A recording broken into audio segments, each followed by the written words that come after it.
Sargii keenya paartii sadaffaan saammoo kunuu kana fakkaata akkuma asirratti argaa jirtanii kanarra maaltu akka jiru hundumaa wantoota viidiyoo kana keessatti argamu isiniif hin ibsa.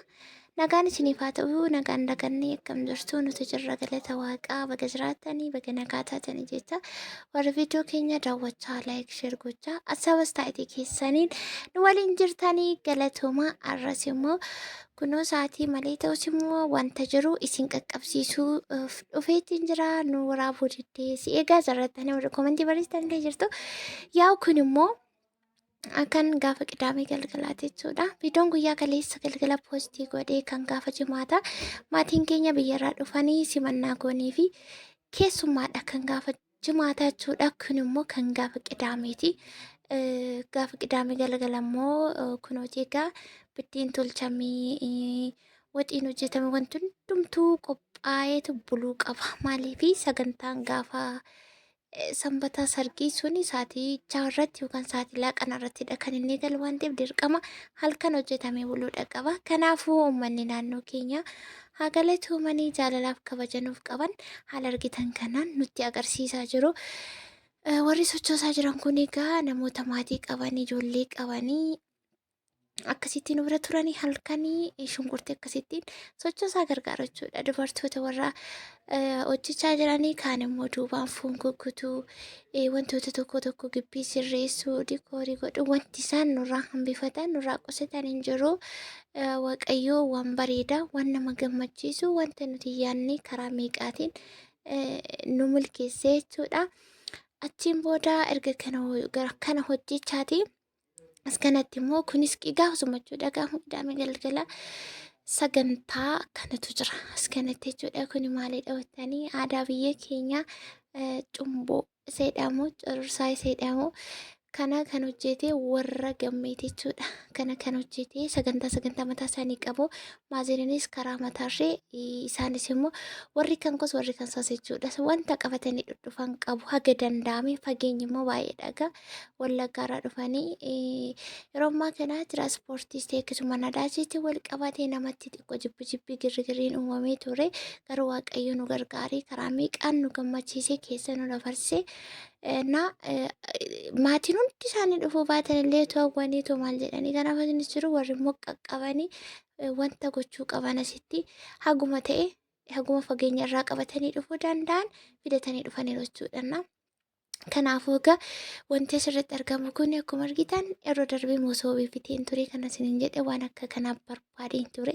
Inni saayinaan harkaa fuudhu kun obboleessa gammeeti jechuudha. Maatiin isaa obboloonni isaa maazirii dabalatee dhufaniitu jiru. Hagi isaanii mijatee warra mijanne immoo hin koomannuu akka isaan nu jaallatan nu kabajan ni beekna nutillee akkasuma. Ammas waaqayyo boruufis gaarii akka godhu abdii qabaachaati. Yaa'u kun akkasittiin cumboo tolchaniiru jechuudha. Cumboo jechuun egaa nyaanni kun aadaa biyya keenya Wallagga irratti beekamudha. Masoobiin kun bakka lamatti dhiyaatee jira. Ollaanis keessaas keessa aadaadhaan koo gayyaanii kun warri galarraa TV biraa wal bukkee taa'an sun garaagararraa isiin maazirii kan koo fi kan isaati jechuudha. Isheen amma ufti teesse kun immoo obboleettii koo hangafa kooti. Innaa tokko isaanii interviyuu gochuu isin wal barsiisuu hin dandeenye egaa sababni isaayyuu manni kan keenya waan ta'eef baay'ee tokko biizii nama godha. Gammaa kana miti wanti hundumtuu baay'ee biizii nama godha. Amma kana haala kanaan cumboon hojjetamee cororsaan akkasitti irra oofamaa jira. Qodaanan yeroo darbee cororsaa kana isinitti agarsiisee baay'een keessan jaallatan kun bakka kanatti jechuudha kan inni hojii kennuu kan tajaajila kennuu danda'u. Waan dhugamullee bubbu'aa jira. Nyaanni bakka lamatti dhiyaatee jira. Cumboon kan tolchame 3 dhagaa isaantu tolche. Sayyoo tokkotu tolche jechuudha kana. Maatii isaatu sagantaa isaanii iraatarratti godhatanii akkasitti cumboo hojjetanii kun akkasittiin kun Wallagga jechuudha. Aadaa Wallaggaatii maarraa hojjetama akkamitti hojjetama jettanii ibsa saaroo biraan isinii kenna. Amma akka kanatti bakka lamatti dhiyaatee ammas immoo gara gadiitti warra ala jiran haga ta'e ol galchinii kan nuti affeerree jechuudha. Aadaa kana kan hin beekne nyaata kana kan hin beekne kan baay'ee dinqisiifatanii baay'eetti gammadan hedduu isaaniiti jechuudha ollaa keenyatti.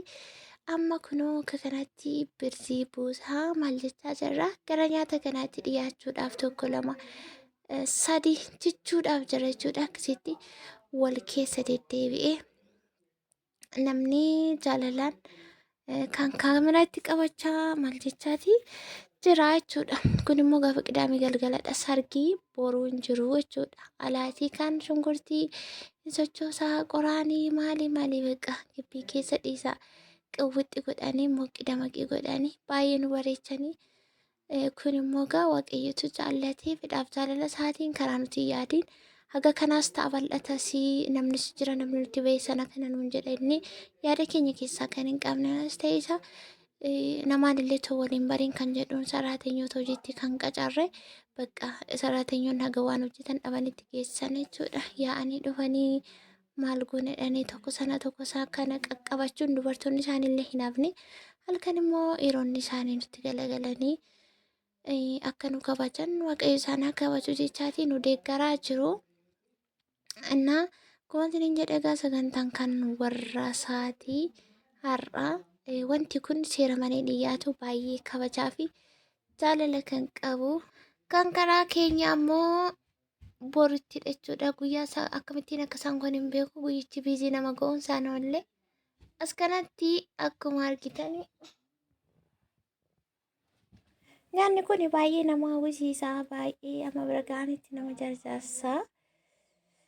Egaa hundumtuu nyaachuudhaaf tokko lama sadii jechuufi amma immoo karaa gajjallaatiin immoo namatu jirachuudha. Kan keessummoota warra nu keessummoota otoo hin taane jiruu miti irra warra ollaa warri gibbii keessa nu gargaaraa jiran akkuma viidiyoo jalqabaa irratti argitan isaantu jira wal faana jalqabuu fi qocqocaan illee hin jirachuudha. Kan cororsaa kana wajjin nyaatamu qocqocichi qofti isaa fooliinsaa ala nama waama baqa. Nyaata kana isa beekutu beekaa kun aadaa Wallaggaati jechuudha. Kana haga kanayyuu miti garuu haalli hin mijanneef maatiin isaa guba danda'a yaalan malee akka kanaatti kan kanaan olii fataa sanaa godhame jechuudha.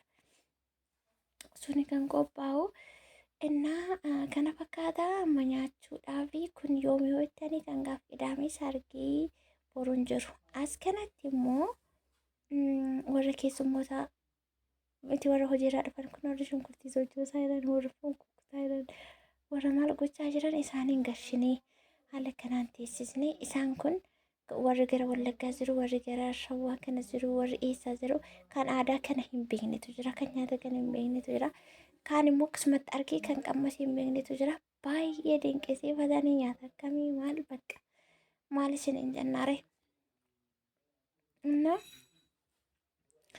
Amma as kanatti immoo isaaniif dhiyaachuudhaaf jechuudha nyaatichi tokkuma wal faana nyaachuudhaaf too danda'ame biyya hundumtuu walitti bahee aadaa keenya baay'ee nutti tola haga dandeenye immoo haga namoota qaqqabsiisuu dandeenya haala kana qaqqabsiisneerra kana qofaa miti kan biraanis immoo hin jira jechuudha.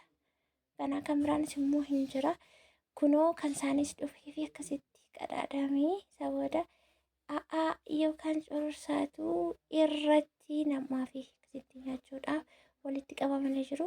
Yeroo isaan nyaachuuf sabsabbi jedhanii bakka wacanii wal harkaa fuudhanii wal gurshanii fataa jedhanii nyaatan gammachuunis keessa jiru. Kunnaaf malaa kunnaaf taana tokkos godhatee natu keessa jira. Wanti kun ilaallata waan ta'edhu sammuu keenya keessan turre jechuudha.